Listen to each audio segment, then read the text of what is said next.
Is this the world's next oil lifeline or its next trap? Tankers are on their way to the Bab el-Mandeb Strait, a tiny passage that Saudi Arabia decided to use as an alternative oil route while the Strait of Hormuz remains risky. The kingdom plans to transport around 5 million barrels of crude a day from its eastern fields across this pipeline to the Red Sea port of Yanbu, providing a little relief to Saudi Arabia's oil customers in Asia. It's less than the 7 million barrels a day that usually departs from the Gulf Strait of Hormuz, which carries over 1/5 of all seaborne traded oil. But although Bab el-Mandeb presents an alternative, its narrowness, just 29 kilometers at its tightest point, makes it vulnerable to attacks from Yemen's Iran-backed Houthi rebels. They have repeatedly struck commercial ships using drones and missiles, disrupting one of the world's most critical corridors for energy and trade. Attacks intensified after Hamas attacked Israel in 2023, but effectively came to a halt after a ceasefire with Hamas was signed. Still, it's hard to predict the risk. Nobody wants to put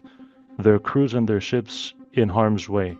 However, there are companies, there are charters, and there are ship owners that are happy to take this risk.